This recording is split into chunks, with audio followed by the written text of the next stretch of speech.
ஒரு busy morning எப்படி போகுதுன்னு பார்க்கலாமா? இன்னைக்கு பாப்பாக்கு lunch box carrot coin dosa தான் பண்ணியிருந்தேன். அதுக்கப்புறம் பிரேக்ஃபாஸ்ட்டுக்கு இட்லி வச்சுட்டு சாம்பார் பண்ணியிருந்தேன். சாம்பார் கொஞ்சம் அதிகமாக வச்சுருந்தேன், நான் லஞ்சுக்கு வச்சுக்கலாம்னு சொல்லிட்டு. சைடிஷ்க்கு எண்ணெய் கத்திரிக்காய் பண்ணியிருந்தேன். லாஸ்ட் வீக் மதுரை ஊருக்கு கிளம்பும் நாங்கள் மார்க்கெட் வழியாக தான் ஸ்டேஷனில் கொண்டு போய் ட்ராப் பண்ணோம். அப்போ போகிற வழியில் நிறைய பிஞ்சு கத்திரிக்காய் ஃப்ரெஷ்ஷாக வித்துட்டு இருந்தாங்க.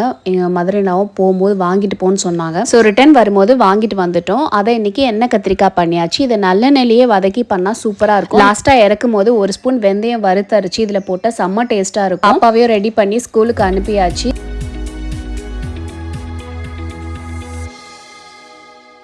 ஸ்கூலுக்கு போகும்போது கொஞ்சம் டல்லாக தான் அன்றைக்கி இருந்தால், அதுக்கப்புறம் அங்கே போயிட்ட பிறகு சரியாயிட்டா. நிறைய ஆக்டிவிட்டீஸ்லாம் பண்ணியிருந்தாங்க. ஸ்கூல்லேருந்து வீடியோவும் அனுப்பியிருந்தாங்க. அதை பார்க்கும்போது ரொம்பவே ஹாப்பியாக இருந்தது. அப்புறம் ஃபர்மெண்டட் தண்ணியை செடிக்கு ஊற்றிருந்தேன். இது எப்படி பண்ணுறதுன்றதை வேறு வீடியோவில் ஷேர் பண்ணுறேன். லஞ்ச் சைடிஷ்க்கு வந்து முருங்கைக்கீரை முட்டை போட்டும் பண்ணியிருந்தேன். இதுதான் எங்களோட யூஷுவல் மார்னிங் ரொட்டீன். உங்களுக்கு இந்த வீடியோ பிடிச்சிருந்தா லைக் பண்ணுங்கள். பாய்.